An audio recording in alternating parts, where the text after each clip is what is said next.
Hello and good morning, everyone, and welcome to your morning briefing for Wednesday, the 19th of March, 2025. I'm your host, Mike Shelby. We start off today's show with some commentary on what should be treated as a credible threat. There's a group called Command 11, and they at least appear to be a Pakistan-based private intelligence firm, and they are warning on social media of a potentially imminent attack against a US based hospital in a mid tier city. Specifically, what they're warning of is a complex attack, meaning multiple attack vectors. According to this social media post, which again, we should probably treat as credible until we can confirm or deny it. This complex attack is going to involve a vehicle borne IED against a hospital in a mid-tier U.S. city, followed by a swarm of armed attackers who are going to immediately take hostages. Hostage scenarios historically involve demands for the release of imprisoned members of terrorist groups, which is possible. I would also counter with the possibility that the attackers do not expect a swap from the Trump administration, and that this would be intended to create a protracted event with lots of media coverage for added psychological effect. So this group, Command 11, reports that this event is going to happen within the next 3 weeks. And Command 11 also says the Islamic State is going to take credit for this, I guess implying that they would be the perpetrators. 3 weeks from the date of information would be Monday, the 7th of April. I would also note that Islamic holiday Eid al-Fitr is on Sunday, the 30th of March. I'll get to that in just a second. Also, Sarah Adams, who we've talked about before on this show, she's a former CIA analyst and targeter. She has made similar claims of an impending or potential terror campaign. She said that her organization is treating this report as, quote, credible, and she is also advising medical facilities to run drills and harden their security. Adams also said that in a private conversation, whoever runs Command 11 was able to confirm similar information to what she's been seeing coming out of these Afghanistan-based terror training camps. If you watch the Sean Ryan show, you've probably seen Adams before. She's been on there multiple times, and she's been warning for at least the past year of large-scale Islamic terror attacks inside the United States. And she says that these groups, including the Islamic State and Al-Qaeda, are planning attacks against soft targets. And a soft target is a lightly guarded or somewhat indefensible place like hospital or event venue. And she says these terror cells have a desire to kill 50,000 to 60,000 Americans in these Mumbai-style swarm attacks. So that would be a group of 5, 10, maybe up to 20 armed attackers targeting gatherings. So getting access to stadiums or venues, schools, wherever there are large gatherings of people and fairly minimal security. Also, a mid-tier city is typically considered as having a population on the low side of 500,000 up to 1 million. And there are other sources that say a mid-tier city may be as small as 100,000. So there are roughly 15 cities that meet the definition of being between 500,000 and 1 million in population. If you include metro areas, then that number goes up to roughly 60. There are about 350 cities in the United States with populations above 100,000 but less than 1 million. So potentially a long list here. And also, this guy, Command 11, says that pre-operational surveillance and reconnaissance has been being conducted. You know, traditionally, if you're looking at this, these groups are probably developing multiple targets. So this does not necessarily have to happen in a quote-unquote mid-tier city. I'm obviously unable to confirm or deny the claims of Command 11. Sarah Adams, who is a real subject matter expert on this, says that this should be treated as credible. My approach to these claims back in 2008, I was deployed to Iraq, and I was getting a lot of questions about potential courses of action for a Shia group called Jaish al-Mahdi. And I developed an analytic tool, I guess. It's FACT, or FACT: feasibility, appropriateness, consistency, and timeliness. And so whenever I would look at a potential course of action or look at a claim or a prediction, I would just run it through my fact checker, essentially. So is it feasible that an Islamic terror group will target a hospital in the next 3 weeks? Yes, that is feasible. Is it reasonably appropriate for Islamic terrorists to target a civilian facility such as a hospital in the next 3 weeks? Yes, it is. It would be appropriate for them to do so according to their own doctrine. Is it consistent with what we know about the tactics and the desired outcomes of Islamic terror groups? Yes, it is consistent.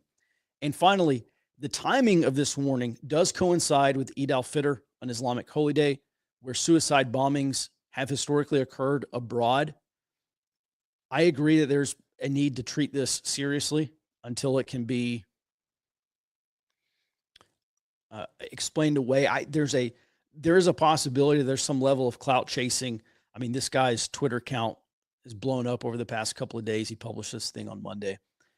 And so if you work at a hospital, you have family in a hospital, make them aware of this.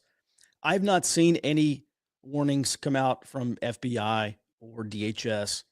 I'm sure they're looking into it. And so, be prepared, I guess, is the bottom line here.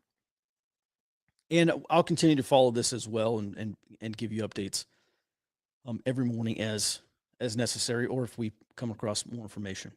All right, with that, let's bring Robert on, jump inside the beltway here. All right, Trump fired, 2 Democrat FTC commissioners. I saw a number of fired people, recently fired people by the Trump administration, saying that they're going to sue, and that's illegal and unconstitutional. However, this is over at Federal Trade Commission. What's going on? Good morning, Mike. Yeah, yesterday, both Alvaro Bedoya and Rebecca Slaughter said they've received emails saying they were terminated, and they are the only two, or were the only 2 Democrats left on the FTC. And I think what's going on here is the Trump administration might be trying to force, doing this in order to get this lawsuit, because they're looking for a favorable decision to reverse a case called Humphrey's Executive of the U.S., and this would actually expand the White House's ability to fire these, the heads of these independent agencies and members of these independent agencies, and actually expand, the Oval Office power over these agencies that are set up by Congress. Mm-hmm. All right. And then is there any legal recourse? I mean, is a federal judge going to rule this as illegal tomorrow or today?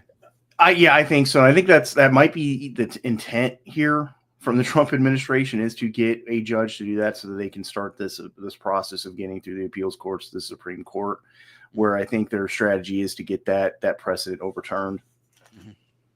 All right. Also, over at the Supreme Court, Chief Justice John Roberts criticized the Trump administration, basically saying that impeaching federal judges is not an appropriate response. Interesting that Chief Justice Roberts has also not opined yet on the appropriateness of lower court federal judges controlling what the executive branch can or can't do. What's the latest here, Robert? Robert's statement came after President Donald Trump called for the impeachment of Judge James Boasberg. He's the one that's presiding over this Alien Enemies Act lawsuit. And I think this lawsuit, as I said yesterday, is probably the case that is going to have us approaching this tipping point for the Trump administration defying or complying with these lower federal courts. And I think it's accelerating the timeline for a perceived or real constitutional crisis. Yesterday, President Trump did say in an interview after Roberts released a statement that he's not going to defy the courts and expected to win at the Supreme Court. But I think Roberts' statement could embolden these lower federal courts to expand their temporary restraining orders and injunctions even further to block more of Trump's executive actions. And I think if we start to see these off ramps closed off, because impeachment is possible, but I think unlikely, just because they have to get 2/3 of the Senate to vote to convict and remove this judge. I think this could be, an attempt to force the Trump administration to define the courts before one of these cases can hit the Supreme Court. And I'm also not necessarily sure that they would get a majority to side with the Trump administration. I think Roberts is trying to kind of thread the needle here on maintaining both the authority and legitimacy of the courts, because if they side, I think as we said before, against the Trump administration, that risks Trump telling them to enforce it, versus if they side with, that risks a major, I think, Democratic push to undermine the legitimacy of the Supreme Court. Mm-hmm. Yes, it seems like this is an area where the Supreme Court would want to jump in and make a ruling. All right. Thanks for that, Robert. Let's go ahead and move on to our roll-up, starting with U.S. Department of Agriculture. What's going on? USDA said yesterday they're going to start this $10 billion in economic loss recovery payments to U.S. farmers, and this is under the Emergency Commodity Assistance Program.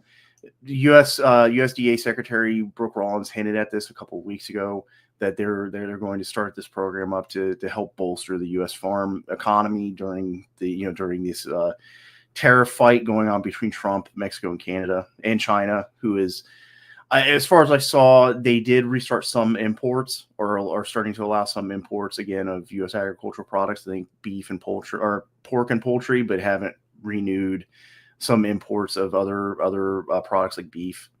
Mm-hmm. And then, hey, quick question here. You've previously reported that the industry insiders are saying the U.S. agriculture is in or nearing a recession.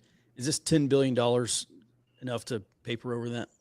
I don't think so, but they did say, I think we previously covered this too, that there's an additional $21 billion planned for this emergency commodity assistance program. When I looked at the breakdown of the numbers, they're saying something like up to $250,000 per farmer, basically per applicant.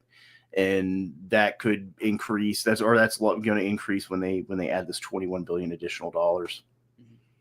All right. Also, I saw where Health and Human Services Secretary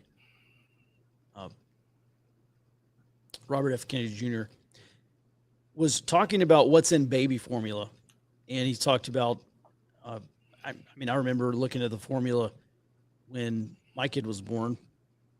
And like soybean oil was just looking at the cans on the aisles, soybean oil is like one of the top, or maybe the top ingredient in all of these things. And so he's come out against seed oils. So apparently there's going to be a lot more regulation, or potentially more regulation coming down for these baby formula makers. What's going on? So they're sending the FDA after these baby formula makers, and the two big ones are Abbott Labs and Reckitt Benckiser Group. And they said they're going to start an investigation into both the nutrients in it and also the potential for heavy metal and biological cross-contamination, which is important because that's something I think we reported on in 2023, was that Abbott Labs, they had to close their Michigan plant because there was that Chronobacter bacterial cross-contamination, and it ended up leading to shortages. So now it looks like under RFK Jr., the HHS and FDA are going to ramp up the enforcement on this. And if I remember correctly, that was part of the problem, is that FDA was not exactly, very, scrutinizing these baby formula makers very closely. There were a lot of issues with the investigations of their facilities. And yesterday, there was also a study released by a nonprofit called Consumer Reports. And in their study, they said they found that in some of the most prolific formulas that are produced by Abbott Labs and Reckitt, they had high amounts of inorganic arsenic and lead. So Rabbit and Reckitt, their response was interesting, because they said the FDA has actually not set standards for heavy metal content in baby formula, and they're actually following foreign guidelines for the level of lead and arsenic content that's allowable in baby formula. Mm-hmm. Interesting. There's been a lot of talk about collapse of the United States. If you can't keep lead and arsenic out of baby formula, I would say that's probably an indicator of, late stage empire maybe. All right, or third world conditions. All right, let's move on to Texas, because a number of sheriffs here are saying that they don't have the manpower to stop thefts from oil fields. What's the latest? Well, this came out of the Big Bend Area Law Enforcement Association meeting that happened this month, and this is Reeves County Texas Sheriff Art Granado and Loving County Texas Sheriff David Landerman, and they both are saying that there's basically not enough manpower in West Texas to stop these oil thefts, and they've seen them accelerating. And Sheriff David Landerman actually said that he thinks that there's both individual financially motivated criminals and organized criminal operations responsible for a lot of this oil theft. Mm-hmm. And are they tapping into pipelines? Are they siphoning off oil or gas, or do you know exactly what they're doing? Well, according to everything I've seen coming out of some of these law enforcement memos and these sheriffs saying this publicly, they're literally driving up to like the above ground tanks, hooking up trucks, like tanker trucks, filling it up and driving off. And one of the problems is in some of these West Texas counties, like Loving County, where they're like one of the top 10 fields in West Texas. Their population is 500 people. The sheriff's county is not very big, and so there's a lot of traffic. I think he said Landerman said there's something like 20,000 or 30,000 people there a day at some point working in the oil fields.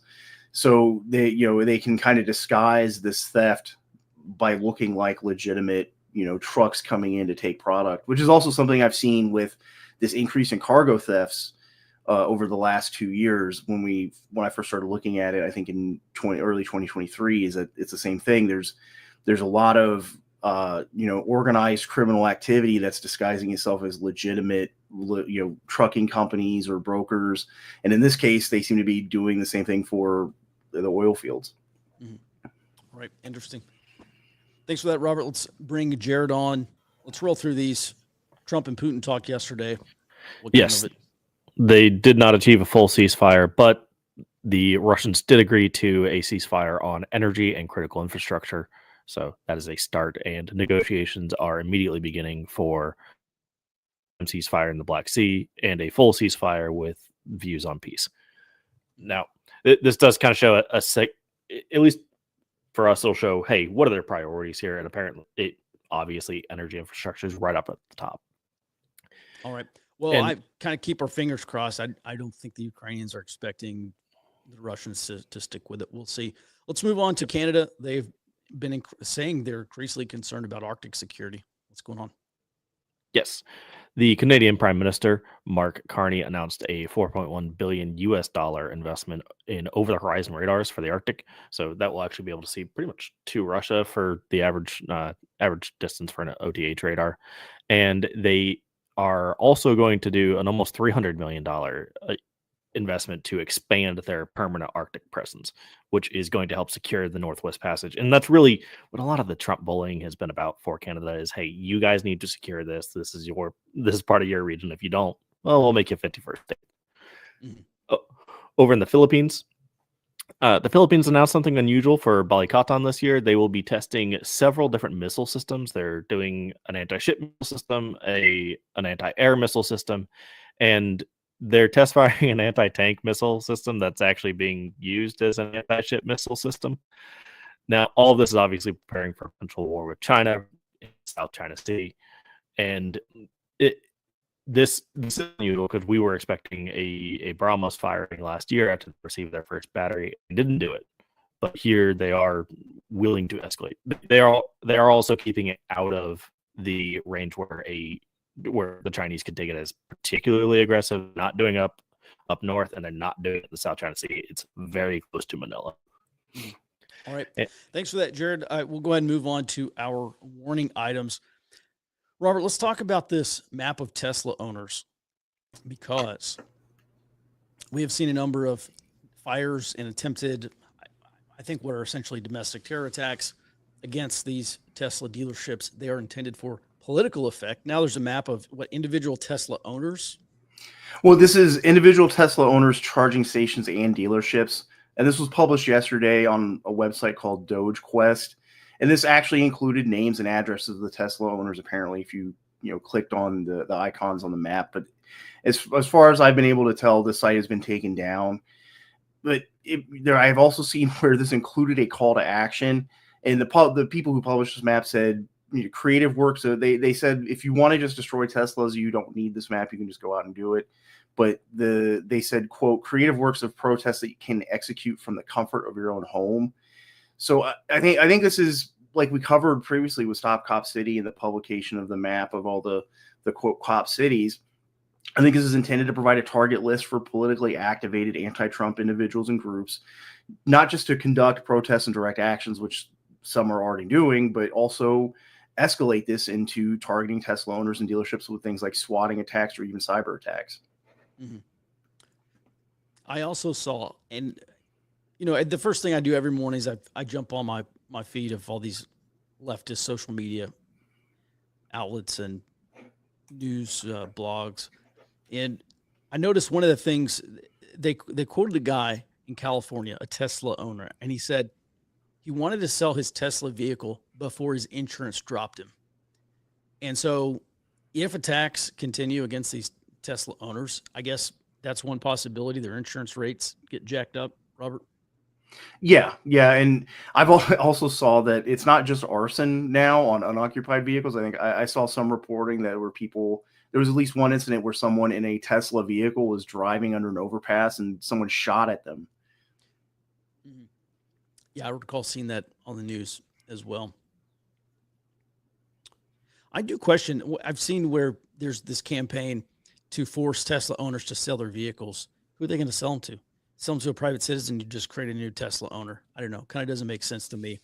But hey, what have you seen? I just saw briefly, and I didn't look into it, but apparently Attorney General Pam Bondi has weighed in on this. What is the response here? Well, I did see where I think the Trump administration position is that they haven't officially declared this, but they have started using this rhetoric that this is effectively domestic terrorism, because it is clear it's clearly violence. It's politically motivated or intended to get a political response or political change. I think part of this is also just that there are politically activated people who are anti-Trump or, consider themselves part of the Trump resistance 2.0, who this serves a purpose of, getting people used to doing direct actions in their cells or networks. But also there's an endorphin rush a lot of these people experience by doing things like this, like arson and vandalism, that I think is also part of why this Tesla stuff has really seemed to be escalating now. It is. And listen, we'll take a quick victory lap. I remember talking about this back in January, the takedown Tesla protests. And I told people, there was that case in Portland, Oregon, where you had a number of these Antifa individuals cut the fence at a Portland Police Bureau facility, get access to the parking lot where they had dozens of police vehicles in there. And they set fire to one. It exploded. It spread to other vehicles. And it ended up destroying, I think, like 17 Portland police vehicles. And I mentioned that on the show, and I said, Tesla's next. They're going to start doing this against these Tesla dealerships and parking lots. And so this is something that we were way out front on. All right. Thanks for that, Robert. Let's move on here. Jared, welcome back. This is very interesting. This to me shows that the Trump tariffs are having an impact in Mexico. China's going to, they say they're going to halt car production in Mexico for security reasons. What's going on? Yep. This is coming down from the Chinese Ministry of Commerce. They're, as you mentioned, for security reasons, particularly advanced systems and technologies that they're worried would fall into American hands if manufacturing is continued in Mexico. And in addition to that, the Chinese also believe that the Sheinbaum administration in Mexico has, quote, adopted a hostile attitude toward Chinese companies. Now, I do think it's important to note that they're not stopping exporting to Mexico. They're just not going to produce in Mexico. And that to me says that these advanced systems and technologies they're worried about falling into the wrong hands are discoverable in the manufacturing process, but otherwise generally hidden in the final product. And we could speculate on what those are. If I remember right, the Chinese have been accused of using BYD as basically spying technology, which would not be surprising. And we see like a lot of those capabilities are already in Tesla, so it wouldn't be shocking. And in addition to that, if the Chinese really do believe that the Sheinbaum administration is hostile to Chinese companies, I think we're going to see, a furtherance of pulling back from Mexico, which will pretty much force Mexico into America's sphere of influence much more fully. And that is, as you mentioned, the intended effect of the tariffs is to drive China out of Mexico. I've also seen where Scheinbaum has essentially implied stuff like this. Scheinbaum is hitting an economic reality. The Mexican economy is inextricably tied to the U.S. economy. It's not something they can get out of. They can't move and have China be their top trade partner. Same with AMLO. The previous president, Andres Manuel Lopez Obrador, hit economic reality. Scheinbaum's hit the same wall. All right, very interesting. Let's move on here. France has previously said they're going to expand their nuclear umbrella to protect Ukraine. Allegedly, that's what they said. And now they're talking about expanding their nuclear strike range to include Moscow. What's the latest? French President Macron told an Eastern French Air Force base, I can't speak That's French, fine. so I'm not going to bother with that one.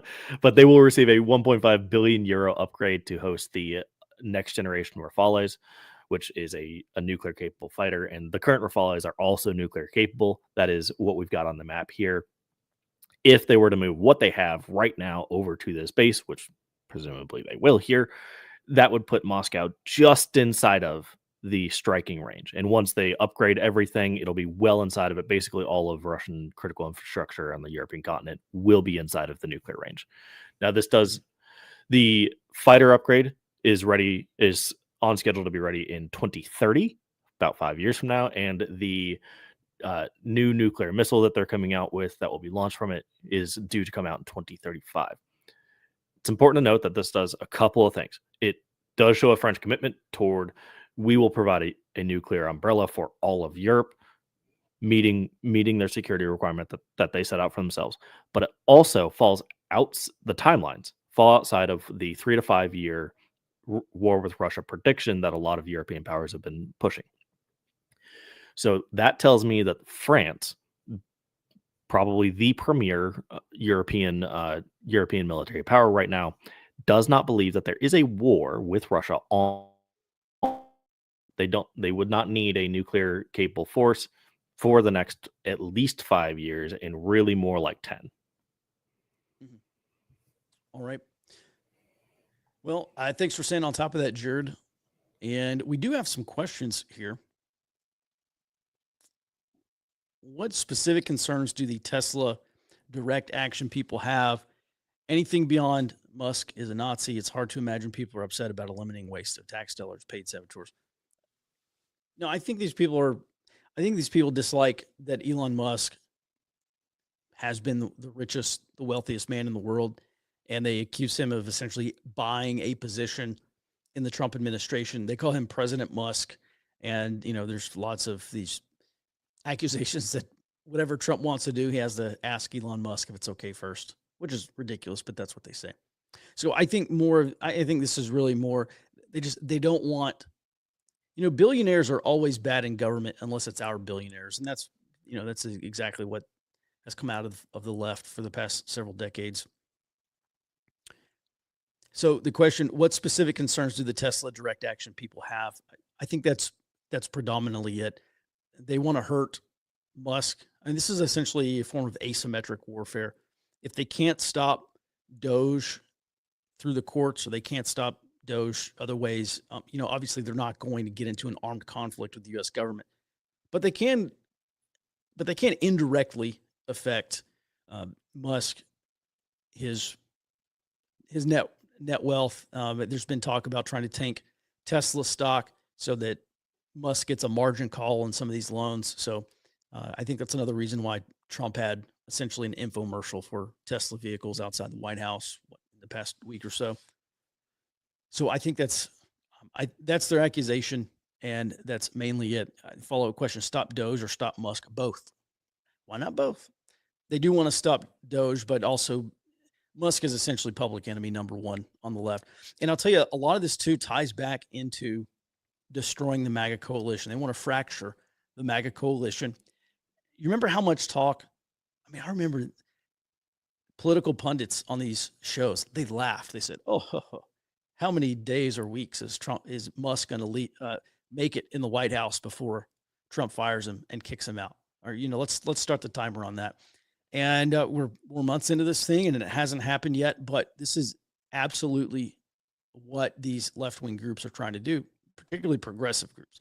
Drive a wedge between Musk and Trump to begin fracturing the MAGA coalition, reducing the capacity to govern, and they've been unsuccessful so far, it appears. There was one other question here on a similar topic. Oh, here we go. Listen, if you missed the first part of the show, I addressed this potentially imminent threat against a U.S. hospital in a mid-tier city from an Islamic terror group. So listen, if you did not see that, go back and watch the first several minutes of today's stream. This question is in relation to that. Should one or more hospital attacks happen, what are the most likely courses or most likely actions that would be taken by the Trump administration domestically in reaction that would affect the average American? Well, let's bring Robert on. One of the things is if a hospital, a major trauma center is taken over, you immediately have a shortage of doctors and nurses, surgeons, medical personnel. And so I would imagine that other areas would be affected as well, because then if your town is not being attacked, then your doctors may be called, your medical personnel may be called to go to that hospital and fill in. I think that's an immediate second order effect. In terms of the Trump administration, we could see increased security. We could start seeing, Robert, what's your take on this? There's a lot of options here. Yeah, I would expect to see increased security at hospitals, and part of this would also be coming from the state and local governments as well. As far as what the Trump administration could do, well, we saw, I think, during his first term, one potential option, and that's a travel ban from certain countries. And I think it's going to depend, obviously, on if this does happen, the country of origin of who conducts these attacks. Mm-hmm. Let's take this one step further. After 9/11, we got the Patriot Act. If something like this were to happen, I think there would be accusations that I think the left would respond in a number of ways. Number one, I'm sure there's some section of the left that would accuse the Trump administration of allowing this to happen, similar to how they've accused Netanyahu of allowing the October 7th attacks to happen, because it justifies a swift, strong, forceful reaction. We would see that from the Trump administration. I think there would be a huge refocusing on domestic security efforts. I'm not saying that we would get a Patriot Act 2.0, but it sure seems like DHS, FBI, the federal security appendages would pretty much have carte blanche opportunity to go after not only illegals, but I would imagine some of these terrorists would be here illegally, just considering what the previous 4 years looked like. Would you expect anything, again, not like a Patriot Act 2.0, but would you expect Congress to maybe enable broader surveillance domestically, Robert? They could. And part of that is that a lot of people who have previously spoken out against things like the FISA courts and the FISA process, like Mike Johnson, who's the Speaker of the House, has flipped on it. I think would be a lot of support in Congress for expanding, domestic surveillance efforts. Another thing, I think another consequence of this would be providing an opportunity for the federal agencies to refocus on Islamic terrorism, because was a major criticism of the Biden administration, is that both Obama and Biden had really focused the FBI, DHS, et cetera, on basically right-wing homegrown domestic terrorists, even including GWAT veterans, Global War on Terrorism veterans. And I think one of those effects would be refocusing the FBI and Homeland Security on Islamic terror threats. Do you recall the number? Sarah Adams said there was like 1,000 or something like that, 1,000 essentially sleeper agents, Islamic terror sleeper agents inside the United States. Wasn't that the claim? The claim she made? Yes, I believe it was. She said it was about 1,000. Mm-hmm. All right. So if we're talking about Mumbai style swarm attacks, that's 50 times 20. So if you have 20 attackers you can hit 50 targets. That's pretty substantial. One other thing too, obviously we're going to see ACLU, the libertarians, the kind of the civil protection part of the left really come out, and it's like that Norm Macdonald joke about imagine the backlash. I forget exactly what it was. Yeah, it's imagine the backlash against peaceful Muslims after this terrorist attack. Oh yeah, if there's a nuclear bomb that went off in the United States, can you just imagine the backlash? So there would obviously be backlash on both sides here. On the right, particularly, I'm sure there would be certain backlash. I see this as a scenario where there could be a lot of potential second and third order effects. Robert, I'll give you the last word on this, and maybe this is something that we can explore a little bit deeper as well. We probably should. Yeah, I think that's a good point about some of these actions that could be taken by just regular people. This could motivate some type of, ethnically I shouldn't say ethnically motivated, but targeting, some incidences targeting mosques or whatever, or Muslim Americans, just because that is, the perception of some people after an attack could be that they were facilitated in some way, and this could lead to, higher political tensions domestically. Mm-hmm. There have been also efforts I've seen here in Texas. There's one right now, essentially creating a Muslim subdivision, and the leader of this group says, I guess they're going to write it in the HOA bylaws. I don't know how they can do that. Apparently they can, but basically only Muslims will be allowed. And it's like a mini city of Muslims. I think it's up near Dallas somewhere. There's another question here from Ben. Ben, honestly, this was my very first thought too. Are we going to start seeing these concrete barrier, the serpentine mazes, maybe trying to get into checkpoint style, trying to get into the hospitals? If there is a vehicle-borne IED, then yeah, we may see restrictions on who can drive close to the hospital. You're trying to drop off, a family member, someone in the emergency room. Are you going to be able to just drive right up to the entrance to the emergency room? Is there going to be some kind of secondary or a screening checkpoint or something you have to go through, take your shoes off, go through the metal detector, stuff like that? I don't know. This could get really ugly really fast. Robert, any last take on this? No, I think that sums it up. Is that there's going to be, if this happens, there would be, I think, a strong response at the local and state level as much as the federal level. Mm-hmm. All right. Well, everyone, that's going to do it for today's briefing. Again, if you did not see the very beginning of this where I addressed these, I think what should be treated as a credible threat, go back to the beginning and watch.